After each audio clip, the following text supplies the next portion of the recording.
ഘോഷയാത്ര ആരംഭിച്ച് ഇതിങ്ങനെ ഈ പള്ളിയുടെ താഴ്വാരത്തിൽ നിന്ന് അപ്പുറത്ത് ദേവാലയത്തിലേക്ക് പ്രവേശിക്കുകയാണ്.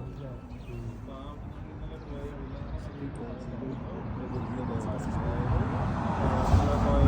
ഈശോയുടെ ഉത്ഥാനപ്പള്ളി നമ്മൾ കണ്ടല്ലോ, ഈ ഗോൾഡൻ ഡോമിൻ്റെ നേരെ പുറകിലെ രണ്ട് പള്ളിയിൽ കൂടെ ഉള്ള ആ പള്ളിയാണ് ഗോൾഡൻ ഡോം കണ്ടില്ലേ.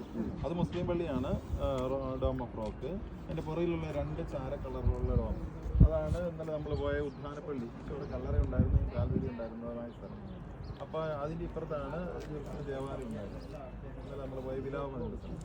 അപ്പോൾ അവിടേക്ക് ഈശോ പ്രവേശിച്ചതാണ് ഈശോയുടെ അവസാന യാത്ര എന്ന് പറയുന്നത്. ആ യാത്രയ്ക്കിടയിൽ ഈശോ ഈ താഴ്വരയിൽ ചെന്നപ്പോഴാണ് ജെറുസലേമിനെ നോക്കി, അതാണ് ജെറുസലേമിനെ നോക്കി വിലപിച്ചതായ സ്ഥലം. ഇനി ഈശോയെ ഇവിടുന്ന് ഈ ഇതിൻ്റെ താഴ്വാര ഭാഗത്താണ് പക്ഷെ അതിന് മുമ്പ് ഈ പെസഹ വ്യാഴാഴ്ച ആചരിച്ചത് ഇന്നലെ നമ്മൾ പോയി. അതായത് നമ്മളിങ്ങനെ നോക്കുമ്പോൾ അങ്ങേയറ്റത്ത് ഒരു പള്ളിയുണ്ടാവും, അങ്ങേയറ്റത്തെ ഒരു ചാര